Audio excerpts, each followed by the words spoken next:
네, 세계를 만나는 시간 나우 함께하고 계십니다. 지금 시각 9시 38분 51초 막 지나고 있고요. 이번 코너는 국제뉴스를 바라보는 넓은 시각을 키워드립니다. 전지적 세계 시점 인문결 연구소 임상훈 소장과 함께합니다. 어서 오세요. 네, 안녕하십니까. 지난주에 이스라엘하고 아랍에미리트하고 관계 정상화에 전격적으로 합의했다. 이런 소식이 전해지면서 중동 정세가 또 한 번 지금 굉장히 또 복잡한 형국으로 돌아가고 있습니다. 네네. 그래서 오늘은 이 시간에 관련 이야기를 나눠볼 텐데 본격적으로 얘기에 들어가기에 앞서서 일단 이 두 나라가 구체적으로 어떤 내용을 합의를 한 건지 좀 정리를 해 주시죠. 말씀하신 것처럼 전격적이었어요. 네. 물론 두 나라 사이에서 협상은 미국과 함께 협상은 오래 전부터 왔었겠지만은 지난 13일 발표가 됐었죠. 그래서 이제 말씀하신 이스라엘과 아랍에미리트 사이에 그다음에 미국과 세 나라의 이제 정상이 서명을 하는 그런 형식으로 이름을 아이브라햄 협정, 그러니까는 아브라함이라는 이름으로 이제 우리나라에도 알려져 있기도 한데 네. 이 이름이 사실은 이 모든 문화권, 그러니까 이쪽 이스라엘도 그렇고 아랍도 그렇고 또 미국, 그러니까 개신교도 마찬가지고 좀 공통적으로 종교적인 의미가 있는 상징적인 인물이잖아요. 네네. 역사적인. 네. 그러다 보니까 이제 이름을 그렇게 이제 지은 것 같아요. 아브라함 협정 이렇게 발표를 했는데 정식 공식 서명은 이제 앞으로 3주 안에 백악관에 모여서 이제 하기로 한 것이죠. 예. 보통 국교 정상화에서 나올 수 있는 그런 것처럼 투자 상호간에 관광, 그다음에 안보, 기술, 에너지, 그러니까는 다방면에 걸친 어떤 분야에 있어서 협정, 그리고 특히 이제 코로나19의 공동 대응 문제도 그렇고, 그다음에 직항기가 개설된다는 것, 네. 그다음에 바로 이제 어제였나요, 그제였나요, 또 추가로 된 소식을 보니까는 이제 전화 직통도 이제 네, 개설이 맞습니다. 됐다, 네. 이런 얘기도 나오고, 당연히 이제 대사관도 상호간에 이제 개설을 하게 되는 것이고요. 네. 그러니까 아주 표준적인 어떤 그런 관계 정상화, 외교 정상화 그런 단계로 이제 가겠다는 것이죠. 네. 일단은 합의한 내용을 그냥 일단 표면적으로 봤을 때는 네. 그냥 보통 일반적인 두 나라가 외교적으로 합의하는 그런 내용들에서 크게 벗어나진 않는 것 같아요. 네, 그렇죠.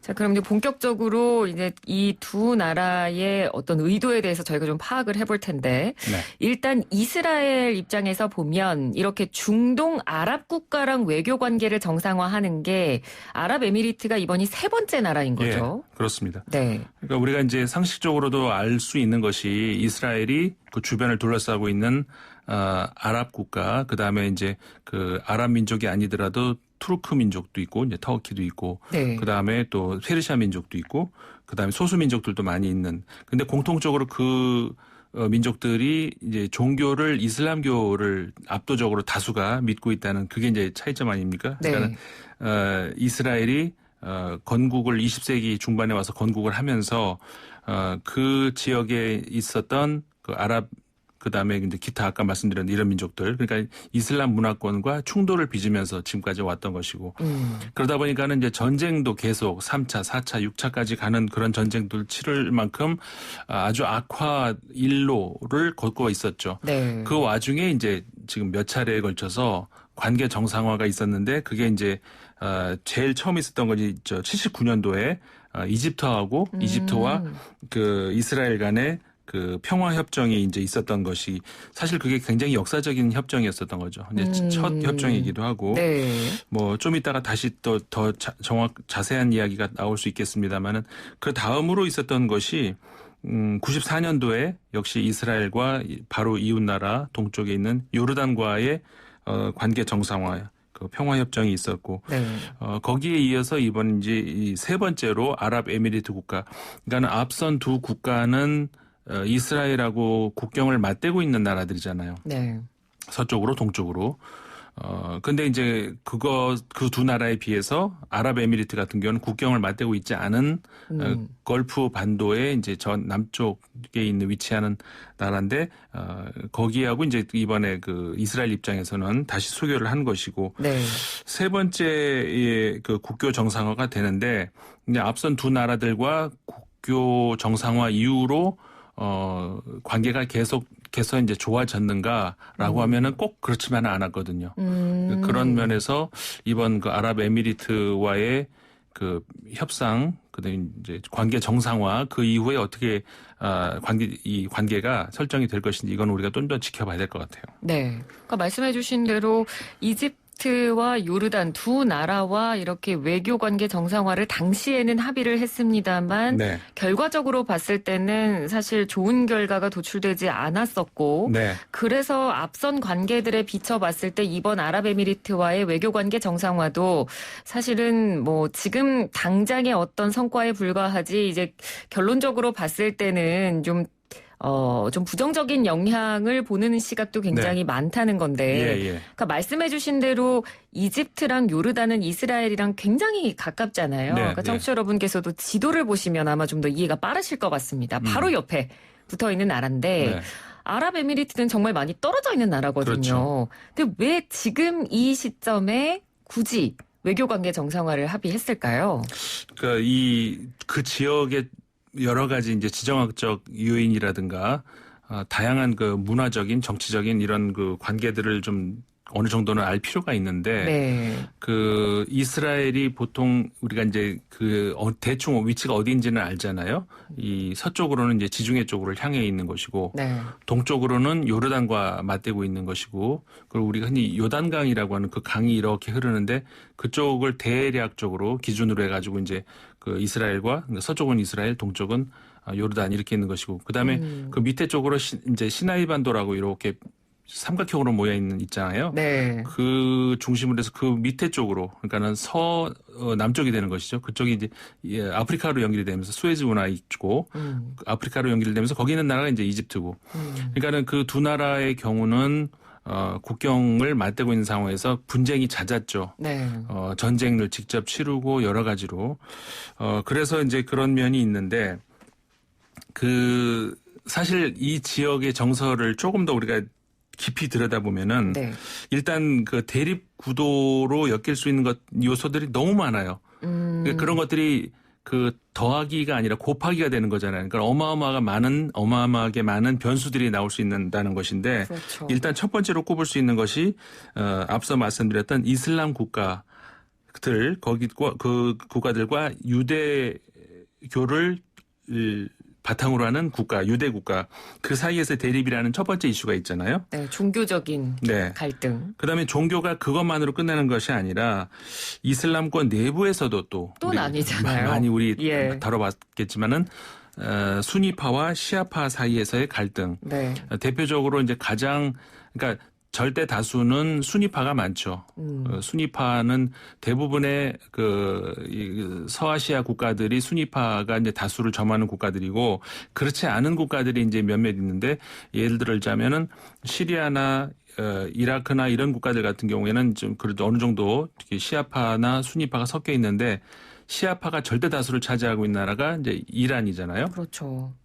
그러니까는 그 같은 이슬람권 안에서도 이 시아파 국가와 수니파 국가 간의 이 어떤 그 갈등 이것이 이제 우리는 오래 전부터 알고 있었던 그런 바고 이제 그런 갈등에다가 그 다음에 아까 또 얘기 나왔던 페르시아, 투르크 이런 그 민족 간의 어떤 패권 다툼 이게 또 들어가 있고 그 다음에 또 하나 우리가 꼽아야 된다면 미국의 그 중동 정책에 따른 그 이해관계 여기에서 누가 미국이랑 더 가깝고 멀고 이런 거에 따라서 계속 뒤바뀌는 이런 사실은 그 이란 같은 경우에도 과거에는 친미국 그러니까 미국과 가까운 국가였었죠. 그랬죠. 과거에는 그러다가 이제 이슬람 혁명 으로 해가지고 이제 그 호메이니용이 그 집권을 하면서부터 지금 현재의 이란 모습으로 이렇게 간 거잖아요. 그러면서 미국과 이렇게 대립을 하고 미국과 대립을 하니까 미국 입장에서는 이제 미국과 가까운 나라인 사우디아라비아라든가 이런 나라들 그러니까 사우디아라비아는 이란과 이렇게 또 틀어지게 되고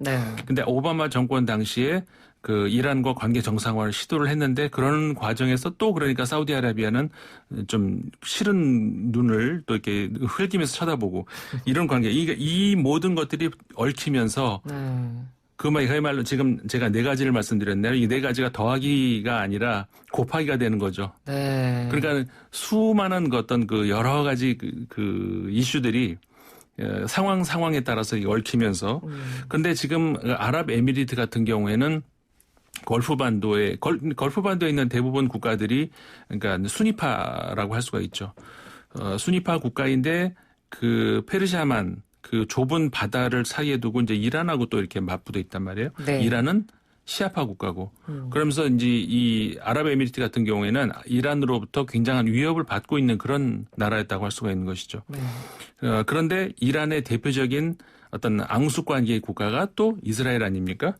그러니까는 적의 적은 동지가 될 수 있는 이렇게 되면서 결국은 아랍에미리트 입장에서는 이스라엘과 가까운 관계로 지낸 그리고 이제 미국과도 관계가 가까우니까 이렇게 하면서 이란의 어떤 그 압력 이런 거로부터 조금은 어떻게 보면은 이렇게 이제 그 공동 방어막을 칠 수 있는 그런 어떤 그 노림수도 당연히 있을 수 있는 것이죠. 네. 이렇게 되다 보니까는 같은 그 아랍권 안에서도 그리고 같은 이슬람권 안에서도 이렇게 서로 갈등이 빚어지고.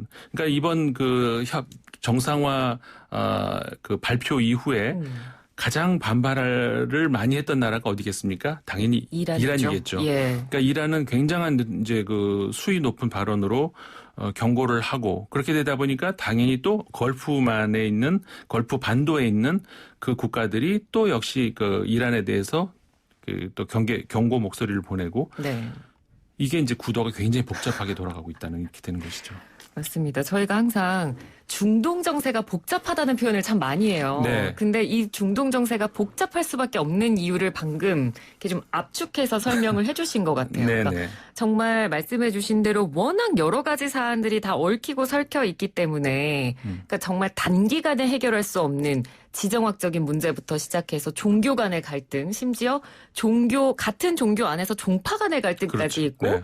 민족 간의 갈등까지 정말 전 세계를 다 아울러서 가지고 있는 갈등을 다 가지고 있기 때문에 네, 사실 특수판이죠. 완전히 모든 갈등. 네, 중동 정세가 우리가 늘 복잡하다라고 표현을 하는 것이고 이게 하루아침에 해결도 불가능한 사안이기 때문에 네, 네. 이번 합의가 과연 중동의 평화에 뭔가 어느 정도 한 걸음 나아갈 수 있는 계기가 될 것인가라는 질문에는 좀 회의적인 시각이 훨씬 더 많을 수밖에 없는 것 같아요. 그렇죠. 사실은 회의적으로 봐야 될 것 같아요. 그러니까 물론 두 나라 사이, 이스라엘과 아랍에미리트 사이에서의 관계는 더 좋아지겠죠, 당연히. 네. 그런데 이제 그 좀 전에 말씀드렸던 그렇게 되면서 나왔던 주변국들의 반응 이런 것들로 봤을 때 아랍 국가들과 그러니까 이슬람 국가들과 이스라엘과 그 사이에서의 어떤 그 평화의 밑거름이 될까?